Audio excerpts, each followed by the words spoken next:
听说过清风阁吗？没听过也没关系，你只需要知道，我曾是那里的主人，令天下闻风丧胆的暗门之主。途径下很厉害，对吧？可惜不是战死，是意外。一世英名，醉了赠若的冷箭，这死法太憋屈了。等等，这是哪儿？我不是应该死得透透的吗？这张脸不是我，但又成这样，我这是借尸还魂了？这身体怎么弱成这样，比受了内伤还虚？等等，脑子里的记忆在涌上来。相府嫡女被退婚，被下毒，被推下水，连下人都能骑在头上拉屎，我重生就重生了个这。冷静，前世大风大浪都过来了，区一个相府宅斗能有多难？先摸清情况，再慢慢适应，计划变高吧。看来这些人不给他们的颜色看看，是不会让我安安静静躺着的。丫头还敢装死？行，宅斗是吧？能动手绝不吵吵。死丫头还敢装死！刀锋般，这开局可真让人火大。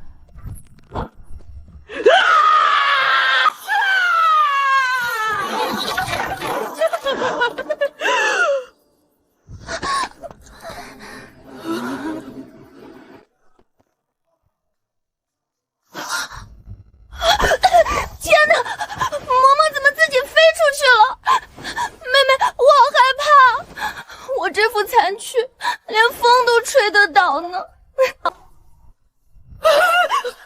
母亲，他是人是鬼？闭嘴，先走。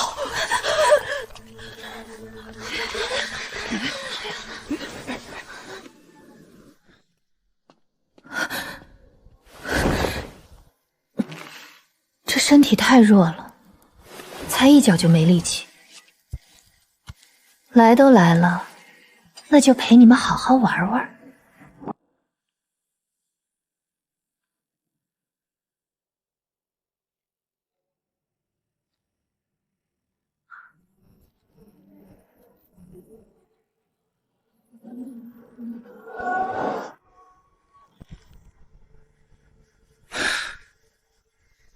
连风都吹得倒，这小骗子真是可爱，得看紧点儿。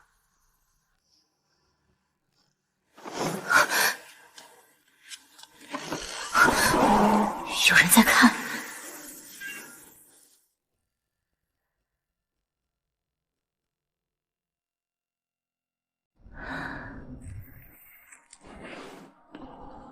记谁的善追？有点意思。李半仙，那丫头自从落水后就邪门得很，定是被什么不干净的东西附了身。夫人放心，贫道行走江湖20年，什么妖魔鬼怪没见过，只需一场驱邪法事，保管那邪祟魂飞魄散。那就请半仙速速开坛做法。小姐，不好了！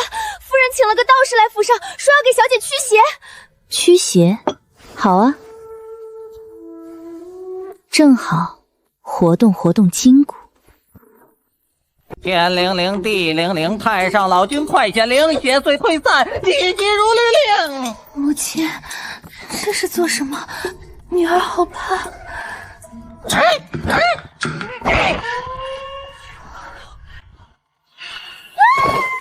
好痛！有什么东西在我脑子里！哎呀！母亲，这个道士好可怕，他拿剑指着女儿，女儿好害怕，头好晕。这不是邪祟，这是大仙，是煞星！贫道法力为母，到河了。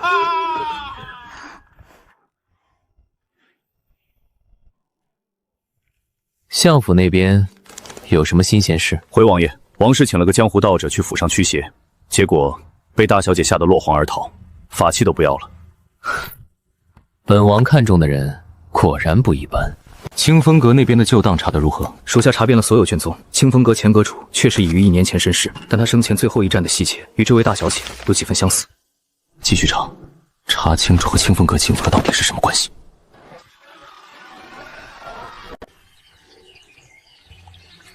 诸位夫人说笑了，青瑶哪有什么才华，不过是略懂些琴棋书画罢了。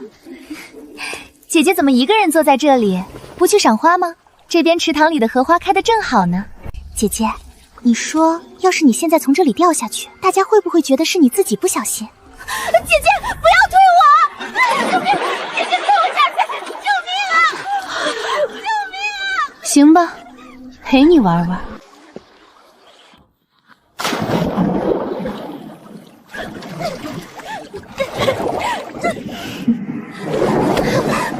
既然你这么想玩水，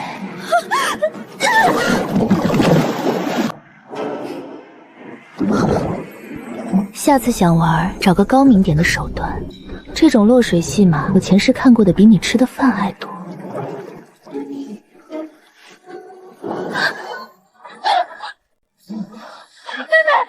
妹，你醒醒！你怎么这么不小心掉进水里？妹妹，都怪姐姐没有拉住你。你若是有什么三长两短，姐姐可怎么活？下次再玩这种把戏，我不会只让你喝几口水。让诸位见笑了，都怪我没有看过好妹妹。若妹妹有什么闪失，都是我。大小姐宅心仁厚，奋不顾身救妹，这份情谊令老身感动。相爷有女如此，真是福气。在水下把人家姑娘按着编成灌水，上岸就哭得跟什么似的。这丫头的演技，搁戏班子里得挂头牌。题目就叫相府千金舍命救妹。本王要让全京城都知道，陆家小姐是个多么善良柔弱的好姐姐。小姐，您的簪子在池子里找到的。谢了，小桃。对了，你去打听一下，那个李半仙后来跑哪儿去了？是，小姐。赏花宴挺有意思的，就是水有点凉。老爷，摄政王殿下驾到，已经到府门口了。快，开中门迎接。不知王爷驾到，有失远迎，还望王爷恕罪。见过王爷。相爷不必多礼。本王听闻昨日赏花宴上出了些意外，令爱受惊落水，特来探望。有劳王爷挂心，臣女并无大碍，只是池水有些凉，打了个喷嚏罢了。大小姐奋不顾身跳入池中救令妹，这份胆识实属难得。妹妹落水，做姐姐的怎能袖手旁观？本王在王府都能听到大小姐哭声响彻半条街。王爷过誉了，小女自幼体弱，倒是这次落水之后，性子似乎比从前开朗了些。哦，那小姐因祸得福了。王爷说笑了，臣女也就是这几日精神略起，大夫吹了点风，头又有些晕了。王爷若不嫌弃，老臣让人备些酒菜，请王爷留下用膳。长白山百年野山参，给大小姐补身子。臣女身子虽弱，倒还不至于连水池都对付不了。说到池子，昨日路过，看到大小姐从荷花池出来，身法干净利落。那王爷可曾看见是谁的扇坠落在臣女院子里了？本王丢的，第一晚就想送了，只是那天风大，手滑。王爷既然第一晚就在屋顶上，后面的事应该也都看到了。每一场都没落下。所以王爷是专门来取笑臣女的？本王是来告诉你，你做得很漂亮。那倒是本王也查过了，被你吓跑是活该。王爷还真是热心肠。本王已让人把赏花宴编成说书段子，过2天全京城茶楼都会讲相府千金舍命救妹。这是在帮我？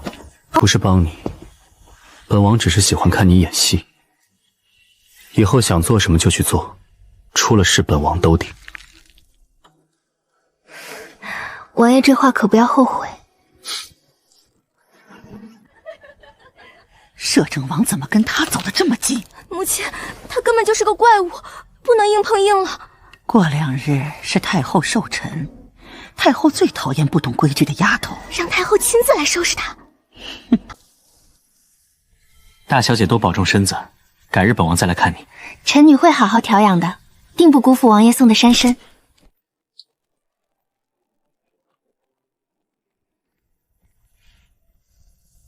太后那边有什么动静？王氏今日派人往慈宁宫送了帖子，说后日要带相府大小姐去给太后请安。盯紧慈宁宫，太后那杯茶不是谁都能喝的。启禀太后，今日寿宴各府诰宁夫人及女眷皆已到齐，相府陆大小姐也在其中。就是那个最近在京城闹得沸沸扬扬的陆家丫头。正是，王氏前日递了帖子，说这丫头不懂规矩，请太后多加教导。来人，赐座，赐最前排的座。最前排，要么是台剧，要么是靶子。太后跟前，更给我看好戏的是后者。看来今天这杯茶不太好喝。谢太后赐茶，臣女以茶代酒，恭祝太后福寿安康。陆大小姐果然识大体，哀家听闻你才艺出众，今日寿宴不如为大家助兴一番。臣女才疏学浅，唯有略懂一些古琴，想让我在满殿宾客面前显顿。可惜你们不知道，我前世最喜欢玩琴。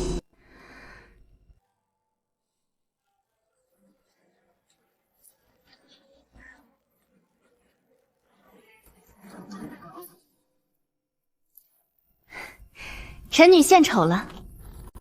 陆大小姐琴艺确实了得，不过这高山流水太过平常，不能显出真正的才气。不如请陆大小姐弹一曲快调的《广陵散》，让我等开开眼界。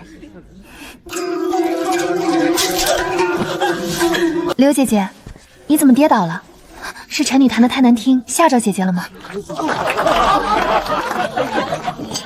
查清楚，那壶茶和那架琴到底怎么汇集？琴弹得不错，尤其是断弦之后那段。王爷又在屋顶上看戏了。这次不在屋顶，在偏殿，不过看得更清楚。太后那杯茶，你没喝，对吧？下东西的茶，做手脚的琴，太后娘娘真是给我准备了不少好东西。不过她应该不会就此罢休，这次没成功，下次只会更狠。不过今天也不算白去，有人一直在看着。太后那边查得如何？茶里的东西名为软金散，琴弦是事先用金戈砂磨过的，两件事都是太后身边上宫亲自安排的。很好，太后这么喜欢在茶里做文章，那就让她也尝尝被人换掉茶是什么滋味。启奏陛下，近日京中多家茶行遭人举报，以次充好，在茶叶中掺杂不明粉末，此事已引起民间恐慌。天子脚下竟有此等胆大妄为之人，给朕彻传氏涉事茶商一律封铺拿人。陛下圣明，臣以为此事或不止之于民间，宫中所用之茶亦当彻查来源。上宫姑姑，内务府新送来的茶具，说是今年御窑新烧的，给太后娘娘寿辰添置。放下吧，把旧的这套收走，今日就用新的给太后沏茶。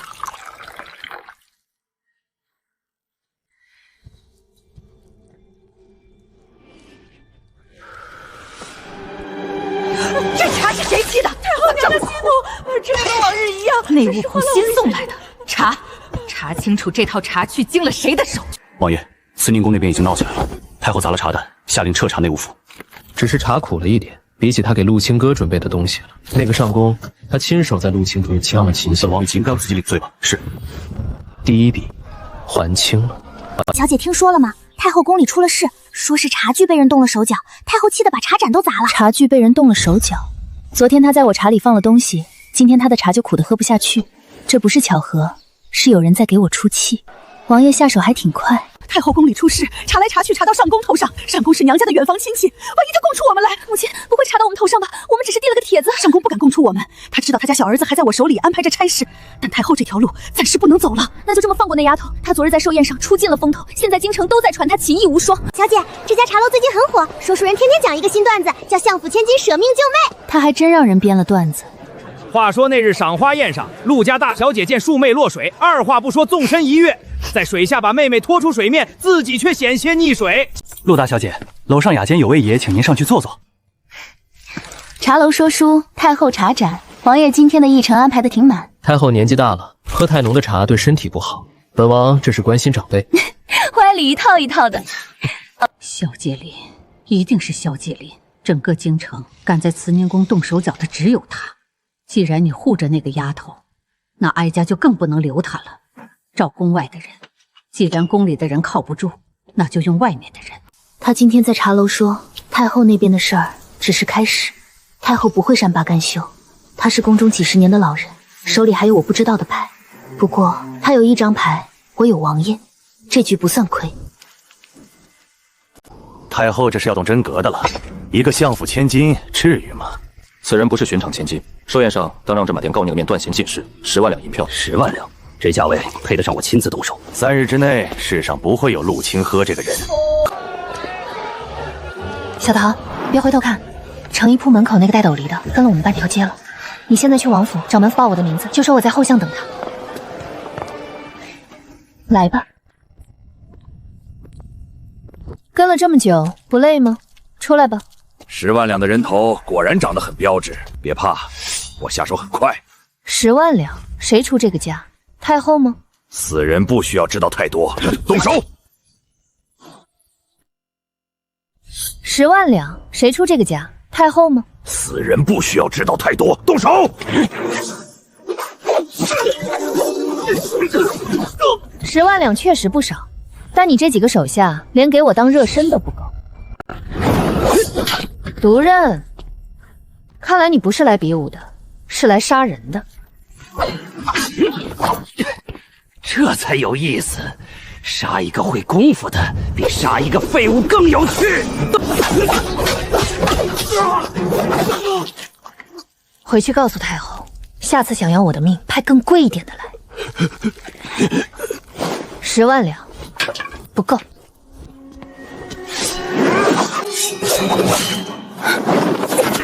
他刚才说得很清楚，让你回去传话，没事吧？你来的正好，我正愁没人帮我善后。毒蝎标记，这不是京城本地的杀手。太后给了你10万两，本王给你一个活命的机会，把太后怎么联系你的事原原本本说出来。是慈宁宫的黑衣工人，3天前在暗巷接头，10万两，先付了3万定钱。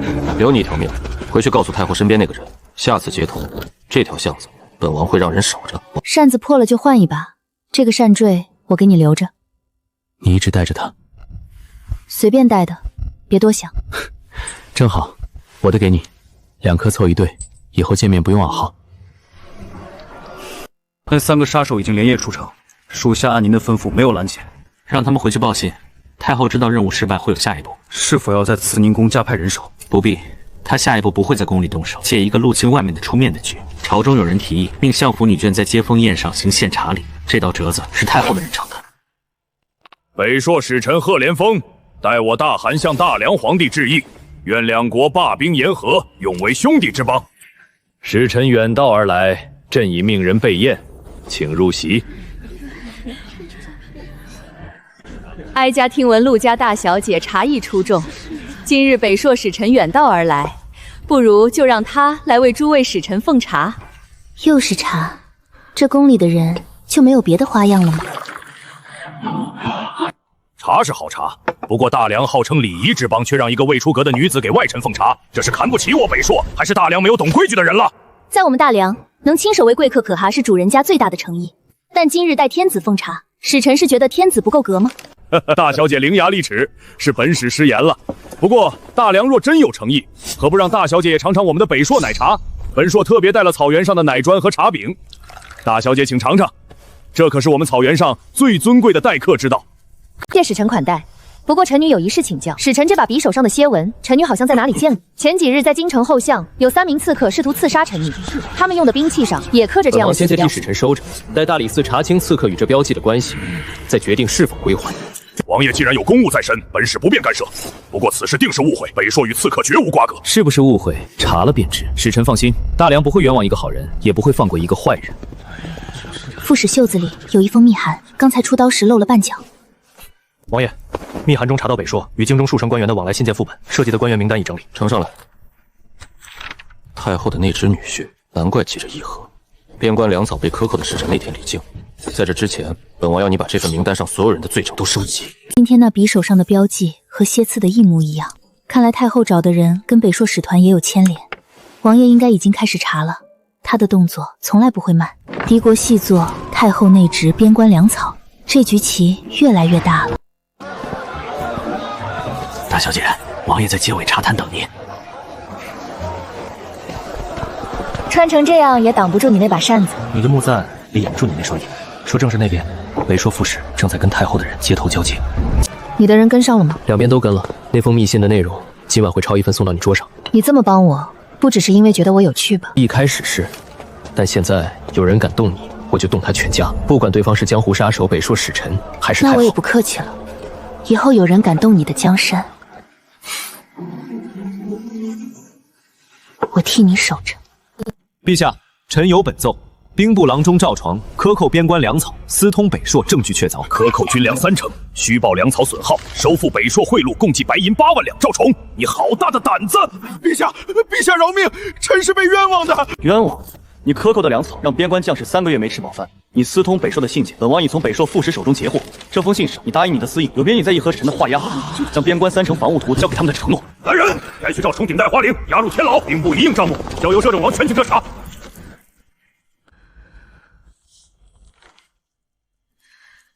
萧麒麟，你动到哀家头上来了！哀家在后宫几十年，什么风浪没见过？一个摄政王，一个相府丫头，哀家就不信斗不过你们！听说你从早朝下来就没吃东西，这些账目被做了手脚，查起来比预想的麻烦。先吃东西，查账的事我来帮你。前世我管过清风阁的账目，清风阁的账目和兵部的应该差不多，都是用假账盖真账。找到了，这页账面数字和前页的库存完全对不上，中间差了整整3万石粮草。3万石，正好是边关2个月的军粮。不止这批粮草根本就运粮收入，时间和数目与北朔军汇聚。这一笔足够定赵崇的罪，也足够把兵部整条线连根拔起。奉摄政王令，北朔使团现今夜离京，驱逐文书数已下达边ခွ。这账北朔记下了，使臣自对账。你来了。使团走了，赵崇下了天牢，北朔使团内非议主求。赵崇只是虾米，兵部那条线背后才是真正的大鱼。太后，但他在朝中经营几十年，不会就此罢休。下一步，他会把矛头直接对准你。让他来。前世我面对过比这更大的阵仗，现在多了一个你，我有什么好怕的？你前世是一个人，这一世你不是。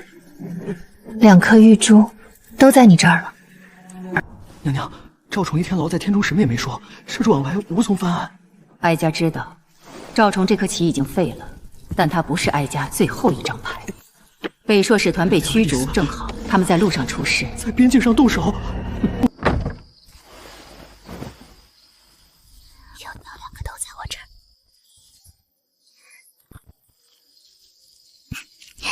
人走了还送花，这是什么习惯？秋猎3天，太后在边境截杀北朔使团的事刚失败，她一定会在猎场上动手。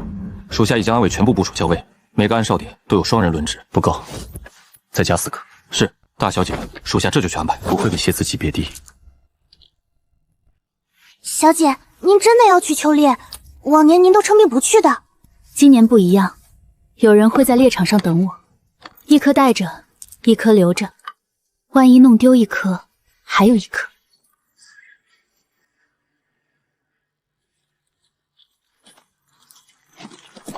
不是说相府大小姐体弱多病吗？这骑术看起来比咱们都强。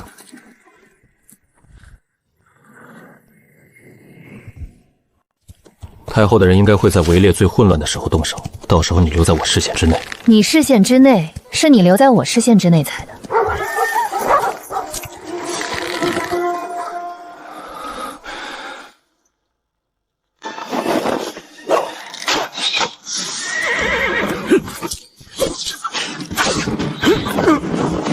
太后派你们来，有没有告诉你们，上次她派的人是什么下场？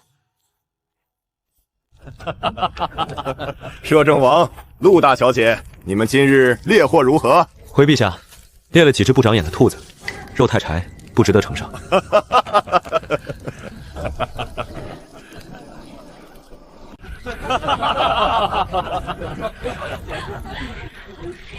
王爷，营地外围发现可疑人影，人数约30，正在向营地合围。陛下，臣去巡查一圈营地房屋。是30个，至少比白天的刺客多了1倍。而且这次来的不是普通杀手，是太后养了20年的隐卫。隐卫什么来头？先帝驾崩后，其中一支被太后手短，他们只听令牌行事，不问对错。蝎子和他们比起来，用这个给他们看，他们只认令不认狗。拿好。线上有东西，别被擦到。不用你说，我在清风阁对付过比这更毒的。你左我右，把他们引到林子里，别让弩箭射进营地。营子里还有我爹和其他人。好。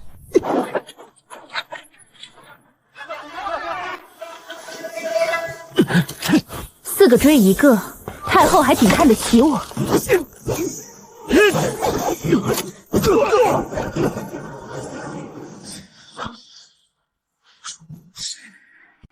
王爷，束手就擒吧！你带出来的暗卫已经被我们牵制住了，这里只有你一个人，一个人就够了。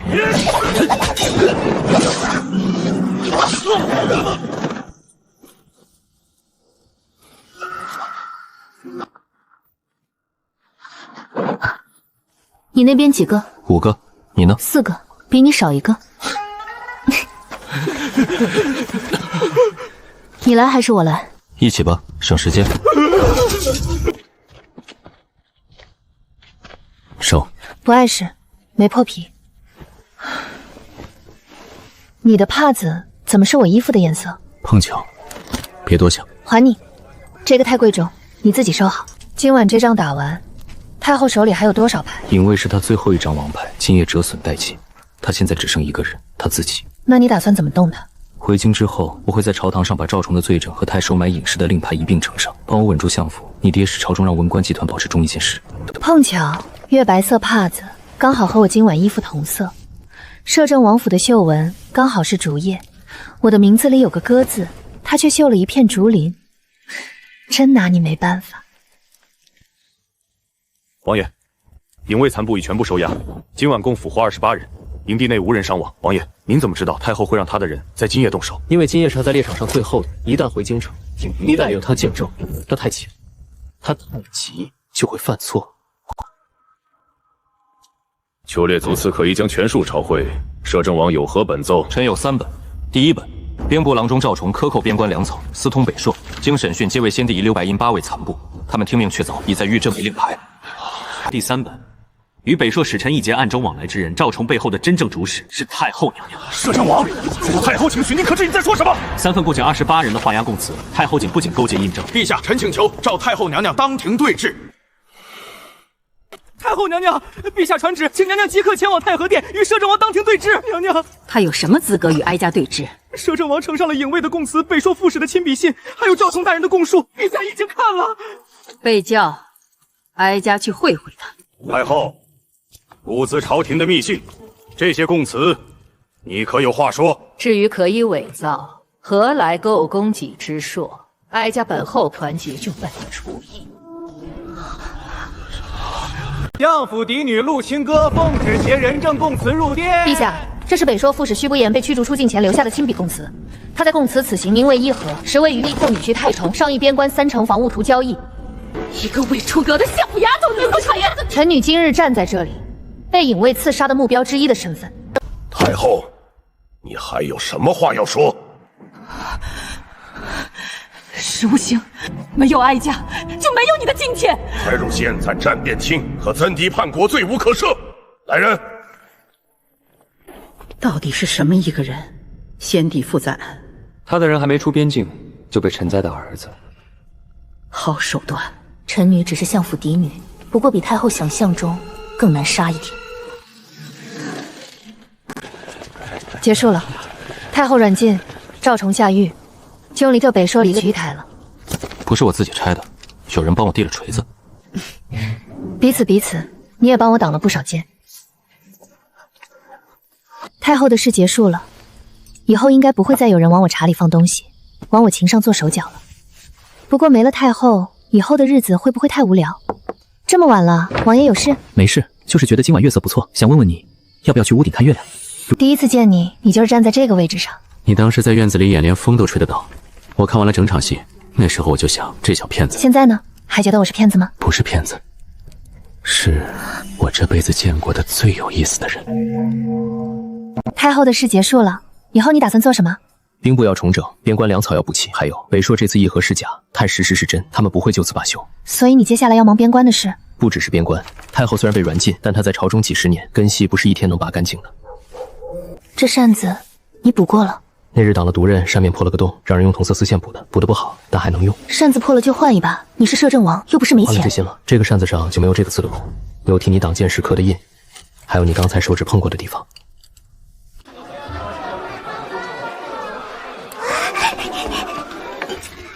青哥，好久不见。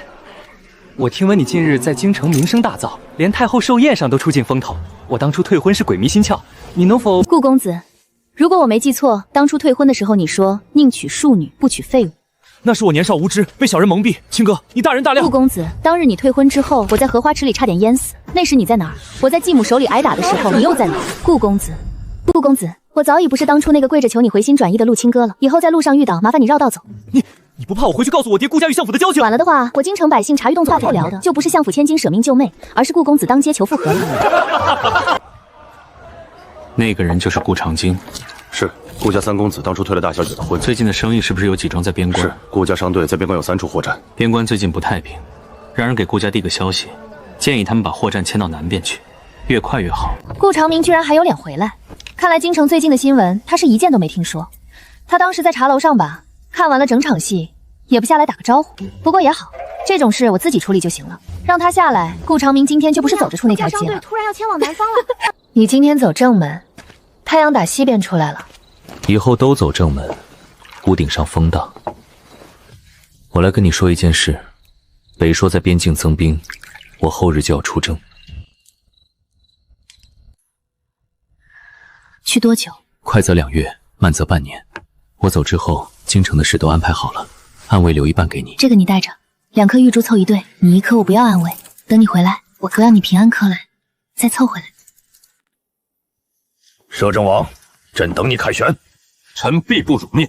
陛下在京中，北朔犯我边关，杀我将士，掠我百姓，进退敌，誓不补还朝。不退敌，誓不还朝。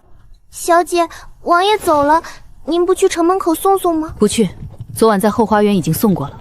再说，我要是去城门口送，他骑马走的时候会回头看。将军出征，不能回头。爹，王爷带走了京城1半戍军，剩下1半布防如何？剩下1半分守9门，每守追巡关前锋偏入关内要直扑京城，兵力2000负责。这点兵力撑不过3天。边关有王爷挡着，北朔如何能潜入关内？秦哥，北门守军800，换防在卯时和酉时。西门城墙有一段是去年新修的，夯土未干就被赶工完工。如果我是北朔先锋，我不会走这里，避开边关防线，穿过这片山谷，直接出现在京城北门外。你守边关，京城这一摊交给我。大小姐，这么晚了，您怎么来城楼？来看看北门今夜当值多少人？回大小姐当守军300，城墙巡逻每更50人，其余在营房待命。增加1倍，城墙巡逻每更100人。另外派一队智袭出城，往北30里，沿着商队走的那条山谷去探。京城守军一半已随萧谢林里北上，北门守军不过800，3日后此时，我们从此城墙北段。城楼上好像增加了守军，巡逻人数比昨日多了1倍。萧谢林已经走了，谁会一城防？再探，查清楚是谁在调兵。找到了，山谷里有北朔先锋，人数约200，传令下去，北门守军全部进入战备状态，但不要点烽火，不要擂鼓，让他们以为我们什么都没发现到。不用问，按我说的去做。另外派人800里加急给王爷送信，告诉他京城这边我替他守着。你说让我稳住相府，我现在连你的王府也一起稳住了。等你回来，可得好好谢我。北门山谷发现北朔先锋，约200人，京城防卫已部署妥当，你在边关安心打仗，这里有我，勿念。王爷，京城800里加急，陆大小姐亲笔信。京城防务已部署妥当，这里有我，他一个人在守京城。传令，明日拂晓全线进攻，本王要速战速决，早日回京。你的信应该已经到了，我这边也该收网了。今夜子时，按计划行事。城墙西北段是新修的夯土，记住从那里攀上去。进京城之后，先夺北门2仓，再火起，城自乱。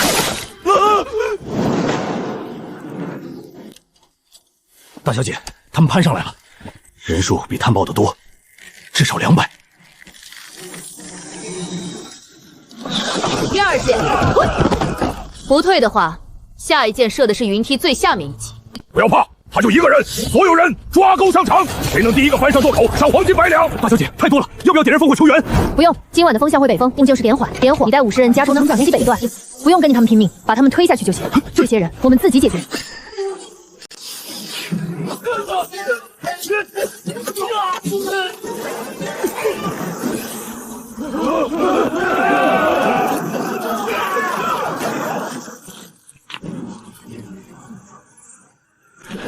那不是人，那绝对不是人！大梁京城怎么会有这种东西守着？将军，我们折了墙回来，士兵们不敢再攀墙，撤吧！撤回山谷，派人传信给大汗，大梁京城有高手坐镇。大小姐，为何不追？他们只剩不到100人，山谷里没有补给。3日我们的任务是守住京城，不是全歼追出去。万一山谷里还有伏兵，城里就没人守了。传令下去，加固西北段城墙，今晚的缺口天亮前必须补上。京城守住你那边，应该也开始了吧？北朔主帅何在？回王爷，主帅已从后营逃遁，留下帅爷和魏少完的军报。朕需攻取京城，传令，全军放弃休整，即刻向京城方向搜索前进。任何试图南下的北朔残度，就地歼灭。王爷，京城陆大小姐急报，京城已经守住了，传令全军改道向北，截断北朔残部退路，一个也不许放回草原。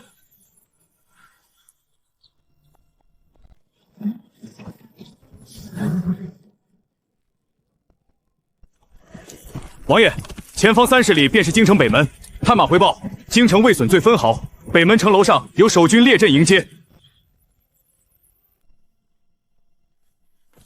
大小姐，探马回报，王爷距城还有10里。让人把城门全部打开，中门、东偏门、西偏门都打开，他带回来的人不会少。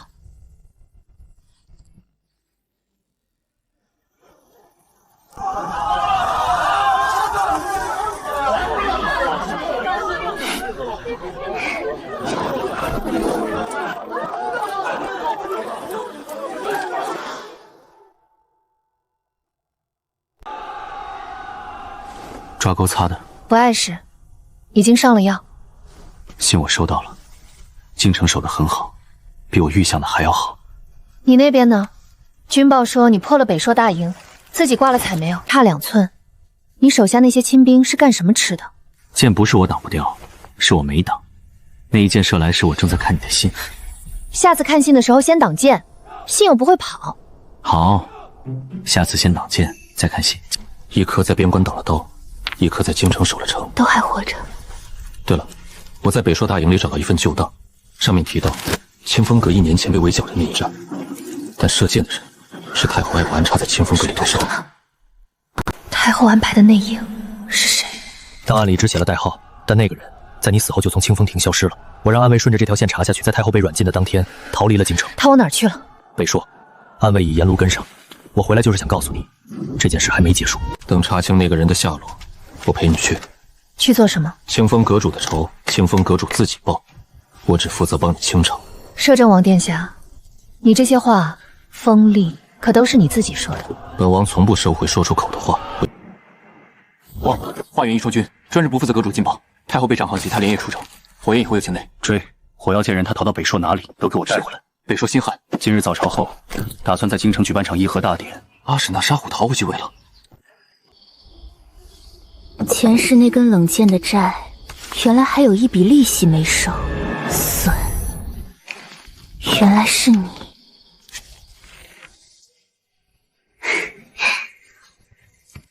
北朔新汉前使团携礼单抵京，愿与大梁缔结5年互不侵犯之约。使团已于昨日入住四方馆，正使为北朔左贤王。准，今晚在保和殿设接风宴，文武4品以上及家属出席。摄政王，宴席由你主持。小姐，听说北朔使团这次来了100多人，带了好多礼物。那个左贤王还点名说要见您。上次接风宴上您给他泡过茶，泡过1次茶他就左贤王。看来上次走的时候说这笔账北朔记下了，今晚这顿饭恐怕不是吃饭那么简单。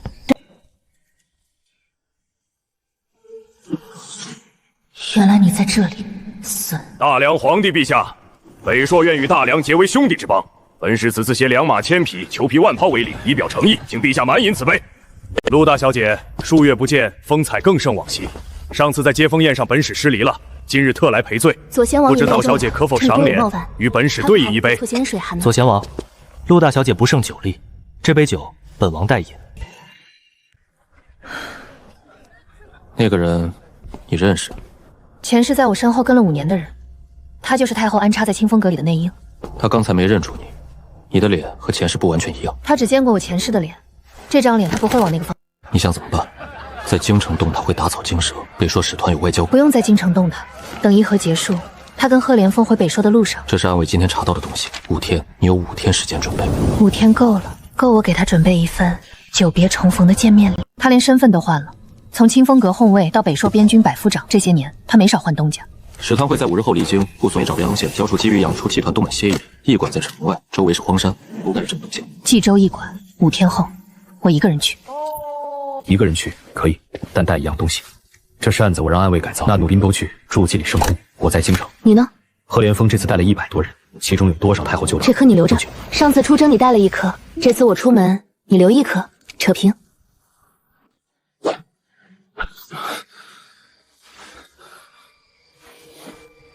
帕子还留着，是愧疚，还是怕忘了自己的过去？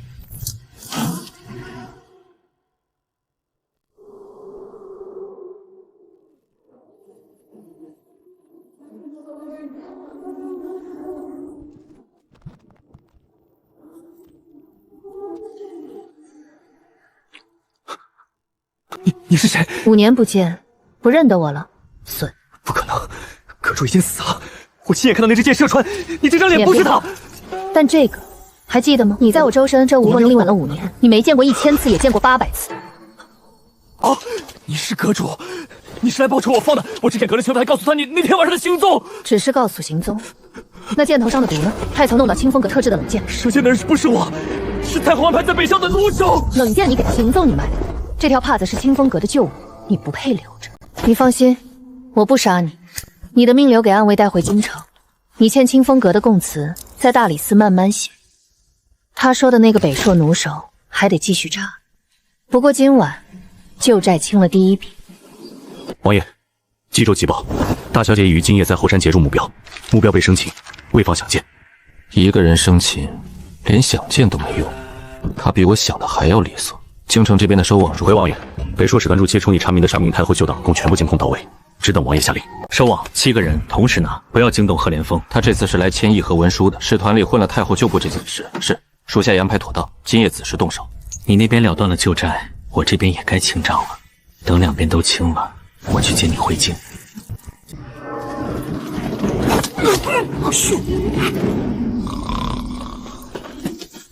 人交给你们了，告诉王爷，事情办完了。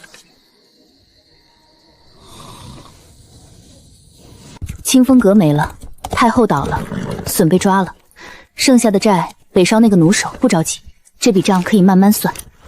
他说事情办完来接我，结果是我先回去接他。算了，谁接谁都一样。大小姐，您可算回来了。王爷昨日就让人在城门口等着了，说您今日必到。他倒是会算。回大小姐，王爷在城楼上等了快1个时辰了。冀州的桂花比京城的香。安卫连纸条都给你看了，那可是我写给你的，不是写给他们看的。安卫看完就飞鸽传回京城了，你写的每一个字我都看到了。没放响点晕了，交给安卫押回京城。没用响电，一个人升旗，比我预计的还快了1天。你也不是他火，是一个叫鬼剑的北朔弩手，我怕没面前的北朔的。现在回草原。对面签完新汉，打算5个议和之后。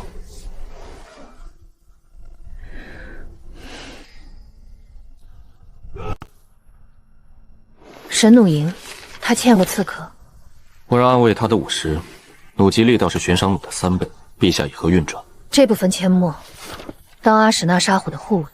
北朔大汗后日离京，一条是清风阁的旧物，一条是他送的，2条帕子，一条也不能丢。前世冷剑的债还剩最后1笔，等议和结束，鬼剑回到草原，我就不用再等了。冀州带回来的？不是，是刚才有人放在我窗台上的，和上次那只一样，放在我窗台上。那应该是安卫放的。本王只是让他们定期在王府花园折桂花，至于折了之后放哪儿，不是本王吩咐的。安卫什么时候学会揣摩商议了？明天议和文书签完，等回是不是就太平了？北朔只来这一次，不会再起起刀兵。屯田，那是长策，以后边关再不见瘦子李种的。还有一件事，我打算向陛下告1个月假。告假？做什么？1个月够去很远的地方了。不是去很远，是去一个地方你前世最熟，但我从来没去过。清风阁。我想去看看你前世住过的地方，顺便看看那个山崖。大梁皇帝与北朔大汗顺应天意，愿结兄弟之邦。自即日起，双方罢兵言和，互不侵犯，期限5年。愿大梁与北朔5年之内不见刀兵。左贤王，请将此匣亲交大汗。本是定补命，也请摄政王转封，永无战事。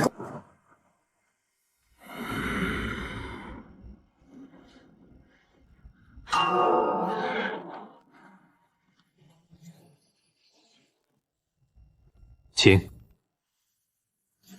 摄政王，本使明日就启程回草原了。这杯酒敬你，你我们在战场过最难的对手。左贤王过誉，你我各为其主。王爷，有一件事跟接近之后，在京城把他的酒铺干净了，连我们在入城那天安插人的强盗是怎么做到的？陆大小姐，你的手和我以前见过的一个人很像。哦，是什么人？一个已经死了的人。既然已经死了，那壮士大概是认错人了。他跟你说话了？说了，他说我的手和他见过的一个人很像，他认出来了。认出却不动手，说明他接到的命令只是护卫使团。不，他明天就离京。我已经让暗卫在沿途布控，他回到草原之后的每一个动向都会有飞鸽叔回来，等你想他们时候。出发，回草原。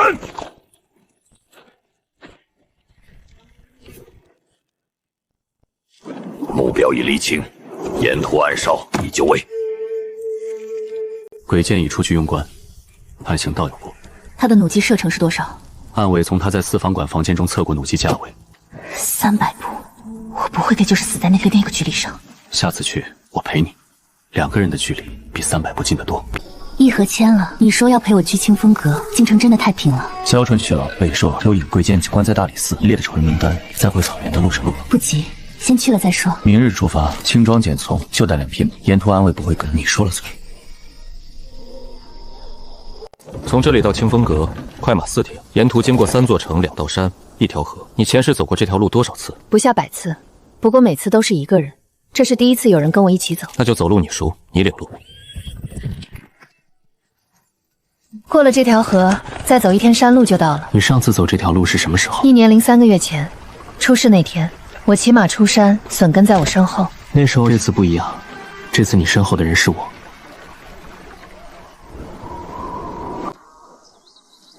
这3个字是我亲手写的。那年我13岁，刚当上阁主，用发簪在木板上刻了1页。13岁就当阁主，我13岁的时候还在先帝书房里抄《论语》。这里以前摆着一张长桌，桌上铺着边关舆图，每次有军情，各堂堂主就围在这张桌前吵，吵到最后，所有人都看我的方向，等阁主拍板。这道刀痕是我劈的，那天新出了一把刀，拿石柱试刀，被长老罚抽了3天阁规。你小时候这么不省心？省心了就当不上阁主了。这根缎簪是我第1根发簪，13岁那年练功时摔断的。平安扣是我师父给的，师父说阁主的命太硬，得有个东西镇着，结果都没镇住。师父走了，簪子断了，清风阁也没了。簪子断了，但你还在了。但你今天回来了，回来不是结束，是开始。手机架在这里，3个脚架孔，间距均匀。鬼剑当时是趴着射的，趴在这个位置，从瞄转镜里能看到正殿前整片空地。就是这个，那天他射了2箭，第1箭被我用发簪隔开，第2箭在我转身的瞬间钉入后心。1年了，我回来了。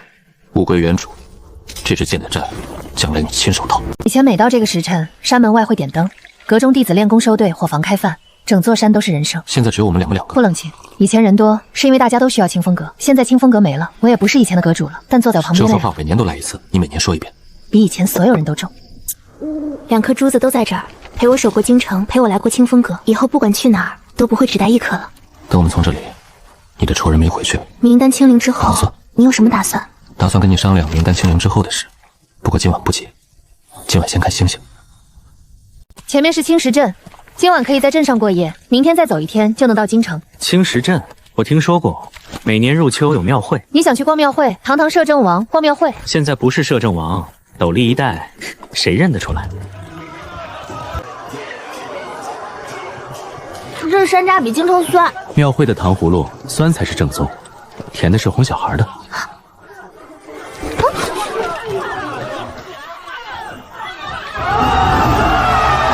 以前我只在远处看过庙会，每次路过青石镇都是赶路，从来没停下来逛过。以后每个庙会都可以停下来逛。你这话像是在列以后的计划。是在列，清风楼要重建，庙会要逛，北朔那个弩手要清算，等这些都做完，还有下一个计划。王爷，大小姐，1个时辰前暗卫飞鸽传书，说是关于北朔的急报。神弩营统领，听起来比大汗护卫的官职更大。官位之月固定，以后要找，不用去曾听神弩营就行。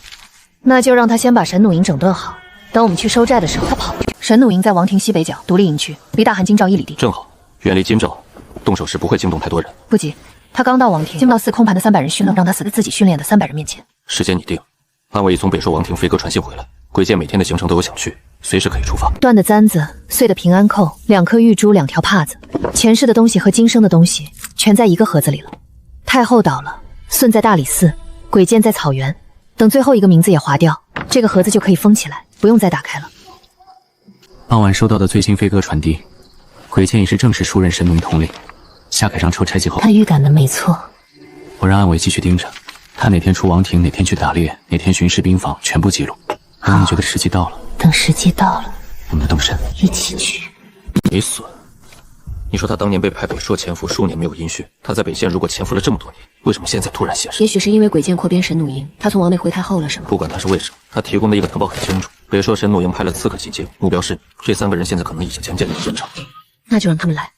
陛下，北境急报，北朔神弩营扩编至300人后频繁南下，在距边境30里处扎营练兵，虽未越过边境，但已是今年第3次。第3次，议和文书才签了不到半年，北朔就这么迫不及待。第2件事，北朔神弩营统领鬼向边境派出了一支弩手队，携带特制长巨弩。陛下，但弩箭落点已深入我境3里。摄政王以为如何？其一，在边境增设3处烽火台，任何北朔弩队越过边境线，即刻点燃烽火。其二，开春后臣亲自北上巡视边防。果真再使他狠事，那就让他们来。鬼剑却要派来的3个人，不管他为什么，北朔出神弩营再派来刺客，一个也回不去。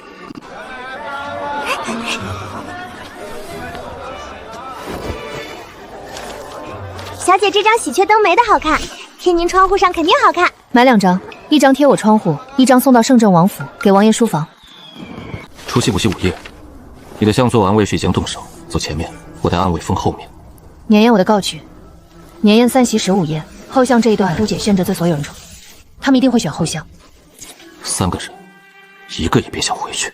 前世你钉在我身上，今世我用你当证据。等鬼剑见到这枚箭头，他就知道该还债了。明天除夕，在年宴上没法跟你并肩坐，但散席后我会走那条路，你在后巷等我。今岁边疆无事，百姓安居，朕与诸位共迎新春。3声。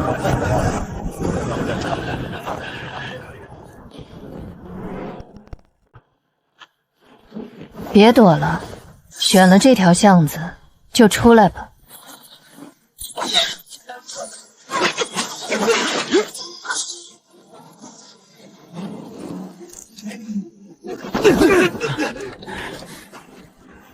谁派你们来的？没人派，我们自己来的。看相府大小姐不顺眼。这标记是鬼剑教的吧？下次嘴硬之前，先把袖口的银胶拆掉。说是鬼剑统领派的，3人入京刺杀陆大小姐，但我们身上还有另一道命令。什么命令？不是给我写的，不是鬼剑让梅隼替他写的，给北朔大汗的密函副本。鬼剑不知上哪能，不是为了在3个月后发动兵变，推翻阿史那沙虎。他需要北朔内乱，因为他想借机逃往西域。鬼剑要兵变，他扩编神弩营不是为了北朔大汗，是为了自己。他在北朔王庭待不下去，想逃往西域。怪不得这一切后期开了盘子，他不是想攒够钱和人手，有朝一日脱离所有人的控制。梅隼副主说他决定提前，下月中旬，留给我们的时间不到2个月。2个月够了。他要在狼山山谷接头，那就让你们不是在京城等他派刺客来，我们去找他。狼山在北朔王庭西南，距边境约400里。最快的路线是出居庸关后不沿官道，直接翻越边境山脉。翻山我可以，前世在清风阁时，每个月都要翻2遍那条山脉。先去清风阁取那坛埋下的酒，然后翻山到草原，正好你带路翻山，我带安卫跟在后面。安卫跟到边境为止。草原上人太多，会惊动北朔巡逻骑兵。我给梅隼回一封信，他在北朔王庭潜伏多年，冒着暴露的风险传情报，不能让他等不到回音。这些鬼剑欠我的不是毒，是那支箭本身。毒只是让他占了便宜，这次公平对决，他的弩对我不再有效。正月15之前出发，过完元宵我就跟爹说去城外庄子上住几天，他不会提前安排好了。正12号启程，出居庸关。上次冀州，这次狼山。上次冀州你一个人去，没用想剑；这次狼山我也去，不用想剑，用扇子。扇子比想剑快。最后一次打开这个匣子，下次打开是在狼山，当着鬼剑的面。姑娘，王爷让人送了东西来。王爷，梅全国确认，梅隼启程向狼山山谷，届时他只带2名护卫。梅隼动手了。鬼剑到狼山的时候，紫檀东界没有寒冬。明日出发，一切也没就绪。明日出发。先去清风楼取那坛酒，然后翻山入草原。这一次不用想剑，用扇子。王爷、大小姐，一路平安。上次出这个城门是在冀州劫损，再上次是你出征北朔，这次也出这个往北，不过这次是最后一次往北了。以后出门可以往南。上次走的时候埋的，说等重建清风阁时开，今天先取出来。重建可以等，上路不能没有酒。一坛酒陪你从前世走到今生，等鬼剑的事结束，找个地方开了这坛酒。王爷、大小姐，鬼剑已于昨日从王庭山谷至青山，预计后日他只到来接待2名护卫，会带后日我们有2天时间，从这里到狼山起码1天半。明天日落前赶到，休息一晚，后日在他接头的地方等他。清风阁的酒埋的时候说重建时开，现在开提前了一点。不提前，喝完这坛酒，后日交去狼山狼清阁就可以重建了。他说阁主主的命太硬，得喝最烈的酒才镇得住。那时候我13岁，他逼我喝了一整晚，我醉了3天。后天这个时候，鬼剑的债就还完了，还完之后名单清零。名单清零之后有什么想做的？想做的事很多，每年庙会都去逛，去江南看看。前世一直往北走，从没往南去过。1个月还有什么来着？够去江南了。江南的春天比京城早，2月出发，正好赶上桃花。谷口是鬼剑接头的地点，他明天会带2个护卫进去。我们今晚不进谷，在谷外过夜，明早先进去等。接头地点在谷中。梅隼说在谷中那棵枯胡杨下，谷里只有1棵胡杨，很好找。那就在枯胡杨下等。你前世等了他1年，这次让他等你。明天这个时候，这枚箭头会还给鬼剑，然后开最后那坛酒，不是清风阁那坛，那个已经开了，是冀州驿馆后山埋的那坛桂花酒。冀州桂花酒的。劫损那天走之前，在驿馆后山折桂花时顺手埋的，想着将来如果事情都办完了，再来挖出来。暗卫已封住谷口2端，他的2个护卫进不来，你只管对付鬼剑，护卫我来处理。好，让他在枯树下见我。这棵树的位置正好从谷口进来，第一眼就能看到。鬼剑，你比预计晚了1刻钟，山路不好走。陆清哥，相府嫡女，数月前在京城保和殿，我就该认出你。你该认出的不是我的脸，是这个，我在清风阁对面山崖上找到的，你当年趴过的位置，1年丁米半埋着。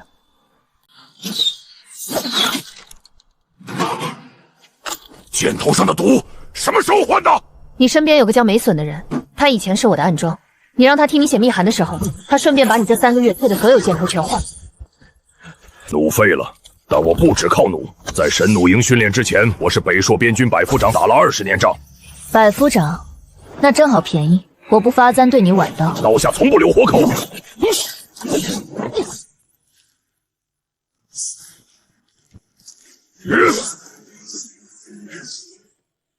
结束了，你没有寒毒，没有瞄准箭，这一仗公平。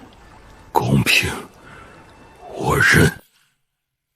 前世你定在我身上，今世我用你当证据。等鬼剑见到这枚箭头，他就知道该还债了。明天除夕，在年宴上没法跟你并肩坐，但散席后我会走那条路，你在后巷等我。名单清零了，太后赵重隼、鬼剑，所有名字都划掉了。辛苦了，1年零3个月，从前世到今世。不辛苦，挺值的。要不是那支箭，我也不会重生。不重生的话，这话我先收着，等开了冀州那坛桂花酒，你再重新说一遍。冀州桂花酒，当时说将来如果事情都办完了再挖出来。风格可以重建了，庙会可以没有叠高逛，江南可以去了。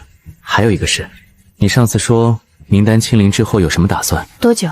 我想了很久。你把珠子解下来是什么意思？意思以后不用你一颗我一颗了，2颗都归你，你愿意挂几颗在腰上就挂几颗，我人在你旁边就行。这话是打算跟我过一辈子？不是打算，是已经决定了。从你第一次在院子里眼连风都吹得倒的时候就决定了。阁主，属下来迟了。这不是我的帕子，是隼从清风阁带走的，现在物归原主。清风阁还在的人只有你和他了。属下在北朔1000年，等的就是这一天。说但阁主在，属下就跟着。北朔你回不去了，大梁你可以留，他正好缺一个重建清风阁的管事。王爷，告假1个月，陛下会准吗？已经准了。今早早朝后，陛下亲口说的。摄政王难得请假，真不准。主旦府的安全由你亲自负责了。夜影，另外去一趟江南，在姑苏城外包一座临湖的客栈，时间定在下月初，包一整座。一整座？2颗都在这儿了。前世到今生，所有债都清了。姑苏，前世往北走了一辈子，今世第一次往南。阁主，清风阁重建工地已开工，预计入秋前可完成正殿。入秋前，我从江南回来是好。从京城到姑苏，沿途经过7座城，每座城都可以停下来逛庙会，真好。你连沿途庙会的时间都查好了？不是查，是以前每次路过的都记下，想着将来带你来的时候用得上。以前每次出城门都往北，这是第一次出了城门一路往南。南边的风景和北边确实不一样。以后可以每年往南走一趟，春天南下，秋天秋青搁北上。你上次说往过辈子，你就只安排了春天和秋天。夏天也有，去冀州摘桂花，虽然桂花是秋天的，可以提前去探路。二位客官是打京城来的吧？往南去苏搜？是，去看看桃花。以前做茶摊都是一个人，一碗茶喝完就走，从来不看风景。这次好像风景还挺好看的。风景一样，看风景的人不一样。就是这里，暗卫包了一整座，整个3月除了老板娘没有别人。一整座客栈就住2个人，人少清静。你不是说前世一直往北走，从没往头南来过？第一次往南，得好好看看。我以前喝茶从来不注意茶叶长什么样，今天才发现茶叶水里舒展开的样子还挺好看。现在不用想了，茶就是茶。不是福报这样绣花硬村子着的，桃花是直接摊开来的，生怕别人看不到。那以后春天看桃花，秋天摘瓜。在京城的时候，摄政王议事厅里连窗户都不开，现在在太湖上晒太阳，你适应的还挺快。不适应也不行，你足尖点水的频率比早朝上御史弹劾人的频率还高。这扇子挡过毒刃，挡过弩箭，第一次挡水柱。以前总觉得时间不够，仇人名单长，时间短，时间忽然清零了。我刚刚数到可以在这里变到的速度，现在数花瓣。你还真数了。后者有意思的宿主，以后每年春天都来，每年数一遍花瓣飘落的步速，看它是不是真的每次都是3夕。在京城的时候，我们也是在屋顶上，能看到京城，这会只有武警能高居京阁，觉得天就是天，只能再写。天不是谁的，但接下来的日子是你的，也是我的。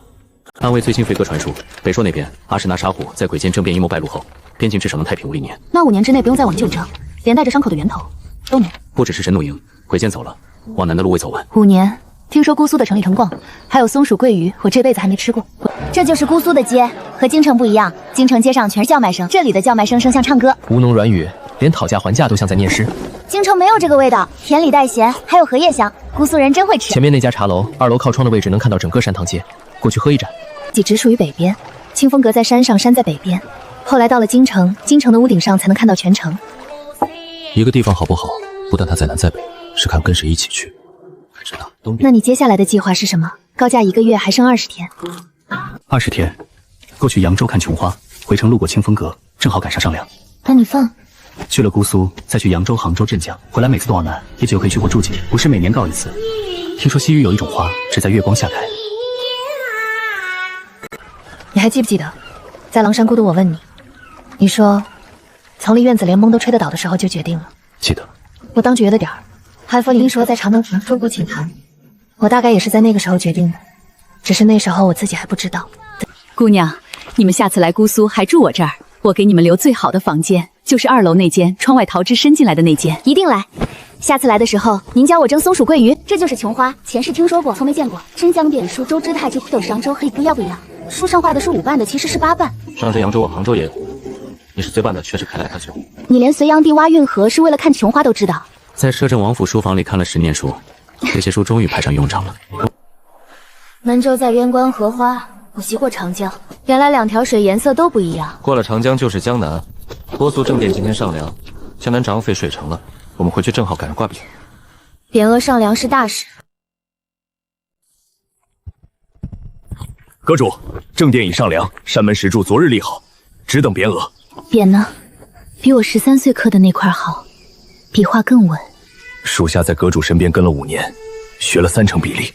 不准清风阁重建，第1000后也没有人。恭贺阁主！起来，今天是清风阁没有跪礼，阁主还是我，管事是梅怂。规矩和以前一样，只有1条和以前不一样。以前清风阁只往北看，以后4面8方哪里都可以去。入秋前铺好瓦，入冬前砌好火墙，明年开春，清风阁就可以重新收弟子了。第一批弟子从哪里来？从边关来，边关有很多孤儿，前世我也是从边关被师傅捡回来的，以后每年去1次边关，带愿意来的孩子回来。上次站在这里是挖箭头，这次站在这里，清风阁已经重建了，感觉这个崖顶的风景都变了。风景没变，站在这里的人变了。上次你是1个人来的，这次是2个人。还记得你第一次站在屋顶上看我吗？你那时候想什么？想这小骗子得看紧点。陛下，臣有一事请旨。摄政王难得请旨，何事？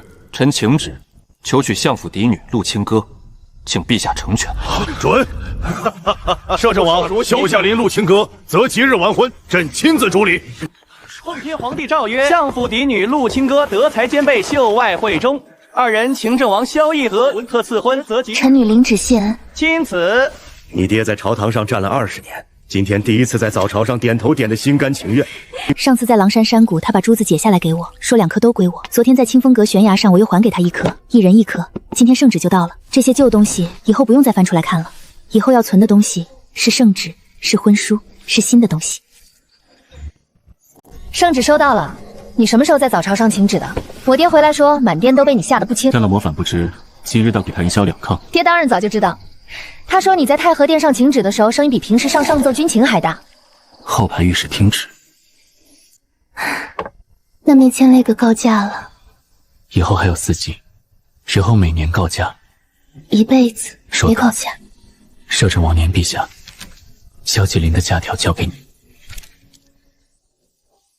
陆相爷、大小姐，下月初8、16、28皆为吉日。摄政王府那边传话说，日期由大小姐太迟。16正好，抽假之嗨才能去天清风阁看上瓦的进度。16，你娘当年也是16出嫁，日子一样，挺好。王爷、大小姐，祝2位百年好合。上次吃糖葫芦，这次吃16多子，这个意头好，不过1个可能不够。话说摄政王在太和殿上当宫求娶，声如洪钟，后排耳后的御史都听得清清楚楚。下个月16还有不到1个月，成婚之后，摄政王府的后院归你管，前院也归你管，书房你随便进，反正你早就随便进。我一个相府嫡女，说出去会不会有人说你惧内？去内，本敖朝堂上当面求娶的时候不再在乎别人说什么，现在更不在乎，你爱怎么管就怎么管，把王府改成清风阁分度都行。小姐，您今天真好看，比画上的仙女还好看。上次穿这么正式，是太后寿宴进宫，那次是去打仗。你娘当年也是从这里走出去的，她走的时候跟你一样好看。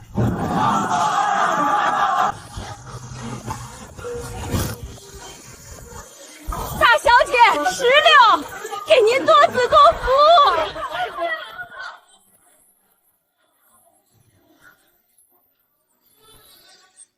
1拜天地，2拜高堂，夫妻对拜，送入洞房。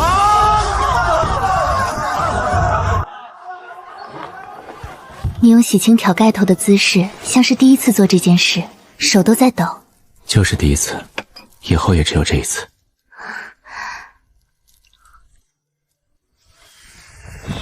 今晚前院来了多少人？我隔着好几道墙都能听到劝酒。文武百官毫无没损礼不外，雷秀的归来不错。爹平时不怎么喝酒，高兴的不轻的3杯酒。今天大概高兴，虽然只笑了一笑了，但确实是笑了。他跟你喝了酒？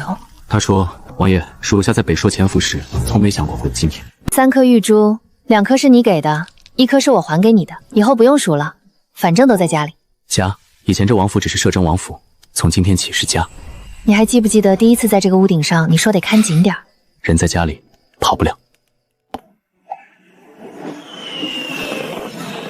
烟火是你准备的？订了1个月，每一朵石都石榴花。上次你说16多子意头好，这个意头得让全京城都看到。